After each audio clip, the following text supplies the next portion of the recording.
ابھی بالغ نہیں ہوئے تھے مسلمان ہو گئے، اور زندگی ساری مصلی سے لگ کے گزاری، عبادت کی، ریاضت کی، تقوی، جد و جہد، معاملہ فہمی، جہاد۔ والد امیر المومنین ہے، لیکن صاحبزادے کی خواہش ہے کہ مجھے فوج میں بھیجو، میں جہاد کرنا چاہتا ہوں، اور جہاد بھی سپہ سالار بن کے نہیں، سپاہی بن کے کرنا چاہتا ہوں۔ سب سے پہلی بات تو یہ تھی کہ علم و فضل بڑا تھا،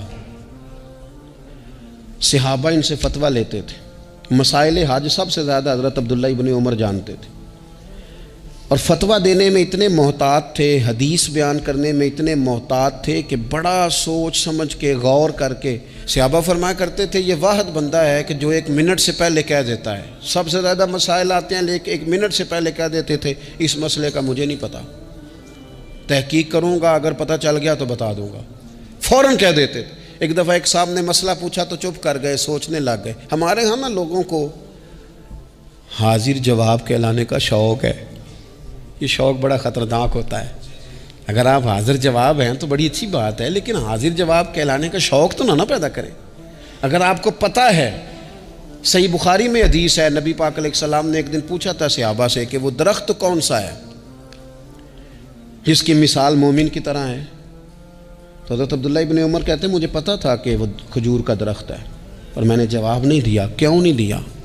فرمانے لگے ابو بکر صدیق بیٹھے، فاروق اعظم بیٹھے، مولا علی بیٹھے، بزرگوں کی موجودگی میں جواب دیتا پھروں؟ یہ ٹھیک نہیں ہوتا، یہ صحیح نہیں ہوتا۔ یہاں تو بڑے لوگ، امام غزالی فرماتے ہیں جب میں اپنے مرشد سے مرید ہوا تو مجھے کہنے لگے بیعت میں نے کر لیا، آج کے بعد نہ تقریر کرنی ہے، نہ مدرسے میں سبق پڑھانا ہے، نہ کسی کو مسئلہ بتانا ہے۔ اور یہ بڑا مشکل کام ہوتا ہے، بندہ مولوی بھی اور تقریر ہی نہ کرے، اسے زنگ لگ جاتا ہے، اور مسئلہ ہی نہ بتائے تو بدعزمی ہو جاتی ہے۔ یہاں تو جس کو 6 مسئلے آ جائیں وہ امام کو نماز نہیں پڑھانے دیتا، وہ کہتا ہے پہلے انٹرویو لوں گا تیرا کہ تو پورا تجھے آتا ہے، پھر آگے چلے گا تو۔ اتنے بڑے عالم کو شیخ نے منع کر دیا، تو کہتے ہیں شیخ کے پاس ایک شخص مسئلہ پوچھنے آیا تو میرے مرشد فرمانے لگے مجھے یہ مسئلہ نہیں آتا۔ تو امام صاحب کہتے ہیں کہ میں نے اسے کہا مجھے آتا ہے، میں بتاؤں؟ کہتے ہیں میرے شیخ مسکرا پڑے، کہنے لگے غزالی میں تو تیرے ساتھ ساتھ اپنی میں بھی مارنا چاہتا تھا، پر تیری ابھی مری نہیں، اور تو کہتا ہے میں بتاتا ہوں۔ کچھ دیر چھوڑ دے، سارے مسئلے بتانے نہیں چاہیے، کچھ پہ عمل بھی کرنا چاہیے۔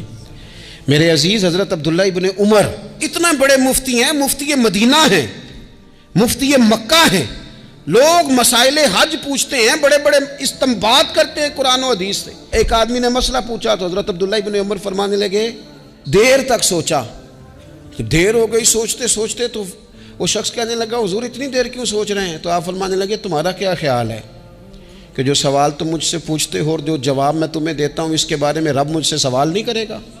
اللہ کی بارگاہ میں نے جواب نہیں دینا، میں سوچ سمجھ کے دے رہا ہوں تاکہ اس کا حساب دینا پڑے تو میرے لیے مشکل نہ ہو جائے۔ میرے عزیز حضرت عبداللہ ابن عمر سے کسی نے سوال پوچھا تو سیدنا عبداللہ ابن عمر رضی اللہ تعالیٰ عنہ کہنے لگے مجھے نہیں آتا اس سوال کا جواب، اور جب کہا نا نہیں آتا تو فوراً کہنے لگے عبداللہ خود اپنے آپ سے بات کرتے ہیں، کہتے ہیں عبداللہ رب تیرا بھلا کرے، اس بات پہ ہمیشہ ڈٹے رہنا، جو بات نہ آتی ہو وہ کبھی کہنا نہ، جس کا پتہ نہ ہو اسے کبھی کرنا، جب تک پوری تحقیق نہ ہو بلا وجہ ہوتا زنی نہ کرنا، بلا وجہ ہوتا زنی نہ کرنا۔ یہاں کا ہے ہمارے صوفیاء نے، یہاں کا علم و بس کریو یار، ایک کوئی حرف تینوں درکار، صحیح کر کے پہلے اچھی طرح کر کے پرکھ پھر بات کر۔ تو علم بڑا تھا، تقوی بڑا تھا۔ اس کے ساتھ ساتھ پھر یہ تھا کہ غریب پروری بڑی تھی۔ ایک بندہ خیرات لے کے گیا، وہ پھر لائن میں لگ گیا ہے، اسی کیا کی دے پلا تو پھر آ گیا ہے۔ تو حضرت عبداللہ ابن عمر کو بندہ دوبارہ آتا نا تو کسی سے قرضہ لے کے کہتے یار اس کو بڑی ضرورت تھی تو دوبارہ آیا ہے نا، ایک دفعہ تم ذرا دے دو میں تمہیں دے دوں گا، اس کو دینا ہے۔ جتنی دفعہ شام کو کھانا کھاتے اتنی دیر حضرت عبداللہ ابن عمر کھانا نہیں کھایا کرتے تھے جب تک کوئی یتیم آ کے دسترخوان پہ بیٹھ نہ جاتا، نہیں گزارا ہوتا۔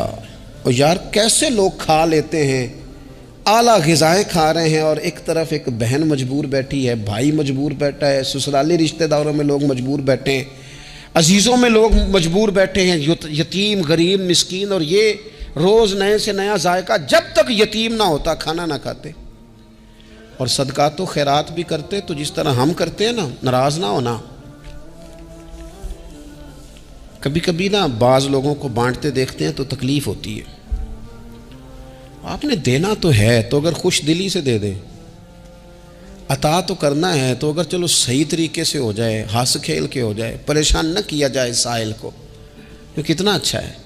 ان صوفیاء کا بھی ہم نے تذکرہ کتابوں میں پڑھا ہے جو کہا کرتے تھے اگر رب نے دروازے پہ کسی کو بھیجا ہے تو اس کا مطلب ہے اللہ راضی ہے، لیکن ہمارا لہجہ اتنا سخت ہوتا ہے۔ حضرت عبداللہ ابن عمر ایک اونٹنی پہ بیٹھے تھے، اونٹنی بڑی پیاری لگی، بڑی خوبصورت تھی، بڑی بہترین تھی، بڑی صاف ستھری تھی، تو 2-3 دفعہ اپنے غلام سے کہا یار بڑی پیاری ہے، بڑی خوبصورت ہے، دیکھو اس کا چلنے کا انداز کتنا نرالا ہے۔ آج کل بھی ڈرائیور گاڑی چلاتے ہیں تو کہتے ہیں بڑی ہلکی پھلکی ہے جی، بریکیں بھی بڑی ٹھیک ہیں جی اس کی، فلاں معاملہ بھی اس کا بڑا صحیح ہے۔ وہ اتنی پسند آئی اونٹنی تو اونٹنی سے اترتے ہی فوراً کہنے لگے اس کو نشان لگا کے قربانی کے جانوروں میں چھوڑ دو، یہ زیادہ پیاری ہے، اسے رب کے رستے میں خیرات کریں گے۔ کیوں؟ ایک باریک نکتہ صوفیاء نے بیان کیا ہے۔ اللہ کے نیک بندے کہتے ہیں کسی جگہ بھی تمہارا دل اللہ رسول کے مقابلے میں الجھنا نہیں چاہیے۔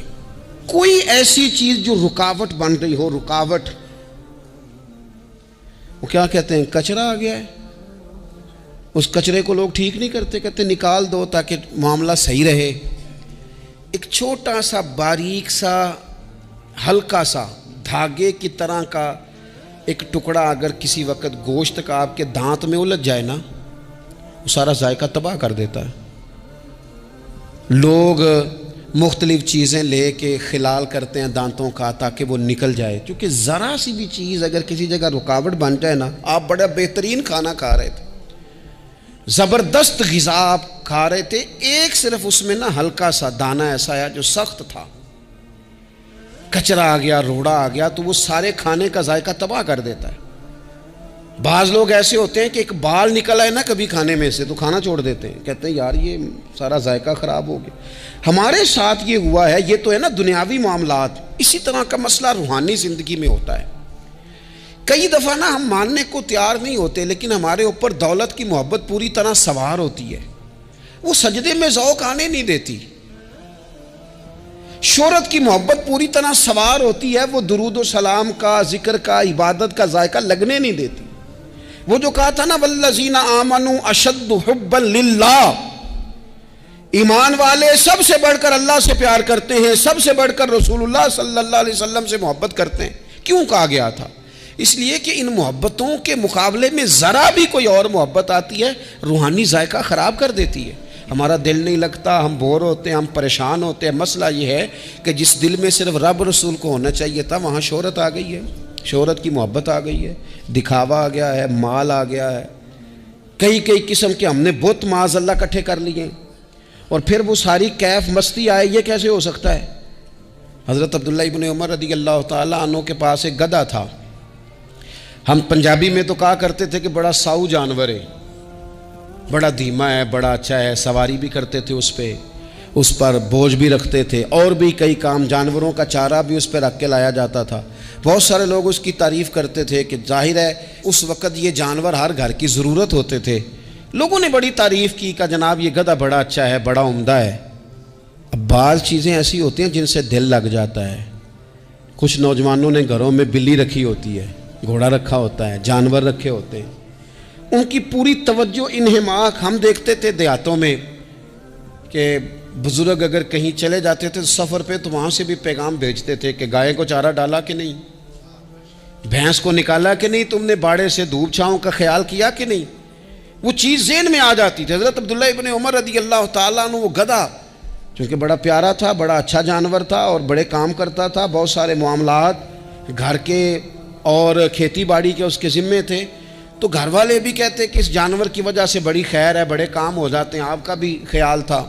حضرت عبداللہ ابن عمر ایک دن گھوڑے سے نیچے اترے یا اس گدھے سے نیچے اترے تو خادم کو بلا کے کہنے لگے اسے لے جاؤ اور بیچ کے پیسے اللہ کے راستے میں خیرات کر دو۔ اب وہ خادم کا بھی اس سے دل لگ گیا تھا، جانور گھر میں ہوتا ہے دلچسپی ہو جاتی، کہنے لگا حضور وہ سارا محلہ تو اس کی تعریف کرتا ہے، سارے خاندان والے تو اس جانور سے دلچسپی رکھتے ہیں اور آپ بیچ رہے ہیں۔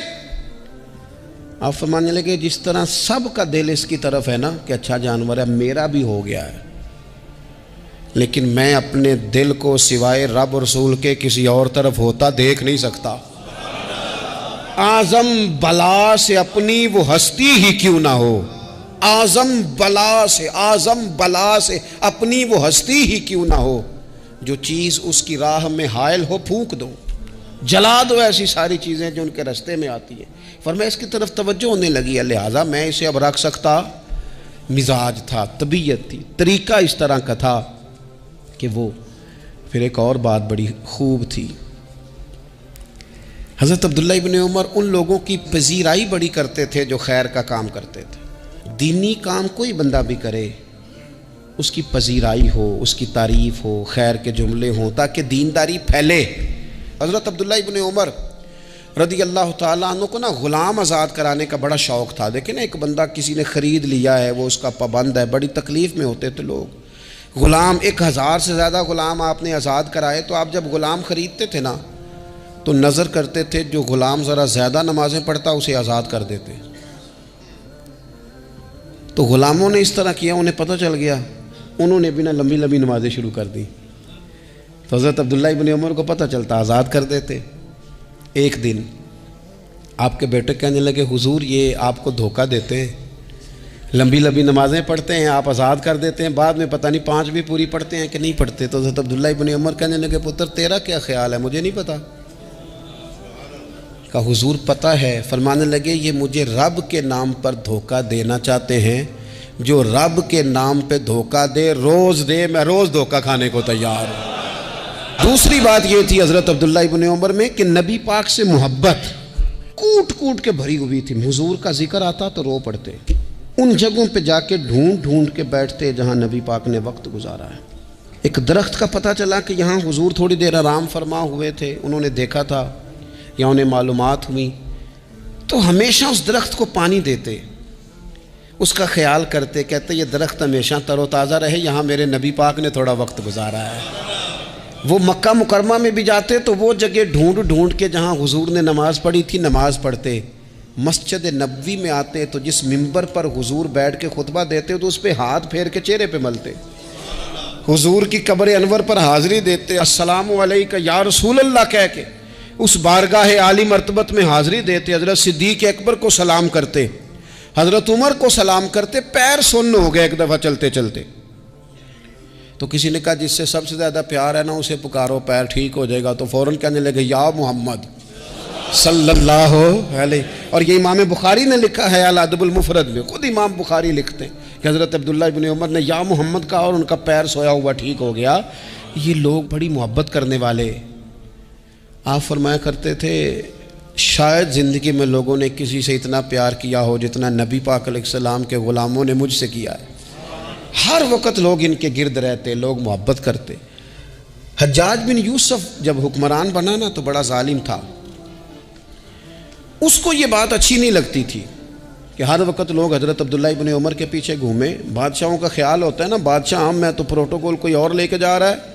اس نے ایک دفعہ جمعہ پڑھاتے پڑھاتے معاذ اللہ حضرت عبداللہ بن زبیر رضی اللہ تعالیٰ عنہ کے خلاف کوئی بات کی، تو حضرت عبداللہ ابن عمر اگرچہ بڑے صلح جو تھے، صلح پسند تھے، لیکن اگر حق کی بات ہوتی اور اس طرح سے ہوتی کہ کوئی بڑی غلط بات کرتا تو پھر ٹوکنے میں بھی بڑی جرت کا مظاہرہ کرتے۔ ایک دفعہ اہل کوفہ نے آپ سے مسئلہ پوچھا نا، چونکہ آپ مفتی تھے، لوگ مسئلے پوچھتے تھے، انہوں نے پوچھا حضرت عبداللہ ابن عمر سے کہ مکھی اور مچھر کا خون لگ جائے تو اس کا کیا مسئلہ ہے، کپڑے ناپاک تو نہیں ہوتے؟ تو اس سوال کا جواب دینا چاہیے تھا نا، ہوتے ہیں کہ نہیں ہوتے؟ تو فرمانے لگے حسین ابن علی کا خون بہا کے اب مکھیوں کے خون کے مسئلے پوچھنے شروع کر دیے، اب تمہیں یہ والا خون نظر آنے لگا ہے؟ حضور کی اولاد پاک کو شہید کر کے اب ان مسئلوں میں آئے ہو؟ میں خیال نہیں آتا تمہارے دلوں میں گھٹن ہے حضور کی اولاد کے لیے اور دین کے مسئلے پوچھتے ہو؟ جاؤ پہلے کشادگی پیدا کرو، تیری نسل پاک میں ہے بچہ بچہ نور کا، تو ہے عین نور تیرا سب گھرانہ نور کا. پہلے کشادگی لاؤ حضور کی اولاد پاک کے لیے، پھر مسائل پوچھنا. حجاج بن یوسف نے کوئی بات کر دی، آپ نے ٹوک دیا، آپ نے ٹوک دیا. تو پھر حجاج نے سازش کی. اوہو، اللہ والوں کے خلاف جو سازشیں ہوتی ہیں بڑی گہری ہوتی ہیں، بڑی سخت ہوتی ہیں، بڑے جال بنے جاتے ہیں، بڑا حسد کیا جاتا ہے، بڑی تکلیف دی جاتی ہے. اللہ قرآن میں کہتے ہیں محبوب یہ لوگ تجھ سے حسد کرتے ہیں، حسد من عند انفسہم، ان کے دلوں میں تیرے لیے حسد ہے. حسد کرتے ہیں لوگ، دور تک نکل جاتے ہیں حاسدین. حجاج نے کیا کیا؟ اس نے ایک شخص سے کہا کہ زہر والا خنجر تیار کرو جو زہر میں بجھا ہوا ہو. اور چونکہ حج کے موقع پہ بڑا رش ہوتا ہے لہذا حج کے موقع پہ لے جانا. حضرت عبداللہ ابن عمر جب تمہارے پاس سے گزریں، بادشاہ میں ہوں، لوگ ان کے پیچھے ہیں، جب وہ تمہارے پاس سے گزریں تو ان کے پیر میں چبو دینا. جب لوگوں نے ایسے عالی مرتبت لوگوں کو نہیں بخشا، اتنے بڑے لوگ محفوظ نہیں رہے، تو ہمہ چما کس کھاتے میں؟ آج کس بات کا شکوہ کرنا؟ حضرت عبداللہ ابن عمر اس کے پاس سے گزرے تو اس نے پیر میں چبو دیا خنجر. وہ زہر آپ کے جسم میں پھیلا. جب شدید بیمار ہوئے تو حجاج تیمارداری کرنے چلا گیا. یہ دیکھو، یہ دیکھو، دوستی قاتل سے بھی مقتول سے یارانہ بھی. خود چلا گیا اور جا کے کہنے لگا جی اگر مجھے پتہ چل جائے نا کہ آپ کو کس نے یہ زخم دیا ہے تو میں سخت انتقام لوں گا. تو حضرت عبداللہ ابن عمر نے بھی بڑا منطقی جواب دیا. فرمانے لگے مجھے اسی نے زخم دیا ہے جس نے حج کے موقع پر کسی کو خنجر لانے کا مشورہ دیا تھا، اسی نے مجھے زخم دیا ہے. گویا فرمانے لگے ظالم تو خود ہی یہ کام کرتا ہے اور خود ہی تو تیمارداریاں کرتا ہے. حضرت عبداللہ ابن عمر شہید ہو گئے. مکہ مکرمہ میں آپ کا مزار بنا دیا گیا. تقریباً 1500 کے لگ بھگ 1600 کے لگ بھگ آپ سے احادیث مروی ہیں. زندگی حسین گزاری، حضور کی خوشبوئیں ہر وقت آتی رہیں. حضرت عائشہ صدیقہ، حضرت حذیفہ، حضرت جابر بن عبداللہ، یہ تینوں جلیل القدر لوگ کہا کرتے تھے حضور کے بعد زمانے کی تبدیلی سے بڑے لوگ تبدیل ہوئے، لیکن جو لوگ حضور کے طریقوں پر پوری طرح قائم رہے ان میں بڑا نام حضرت عبداللہ ابن عمر کا ہے. بڑا نام. رات بھر عبادت کرتے اور دن کو ظہر سے عصر تک اللہ کی یاد میں مصروف رہتے. 3 باتیں اپنی زندگی میں سمجھیں. ایک تو جس بات کا پتہ نہیں ہے اس کو کبھی ڈسکس نہ کریں، یہ ہمیں حضرت عبداللہ ابن عمر کی زندگی نے بتایا. اور دوسری بات یہ ہے کہ کوشش کریں، سخاوت کرنی ہے اللہ کی رضا کے لیے، تو اس میں اللہ کی رضا ہی پیش نظر ہو. اور تیسری بات یہ جتنا ہو سکے اپنے آپ کو حضور کے دروازے کے قریب کریں، نبی پاک کے رستوں کا مسافر بنیں. جس طرح بھی حالات بڑے بڑے بدلتے ہیں لیکن اپنی جو اصل ہے نا اس اصل پر ہمیشہ قائم رہیں.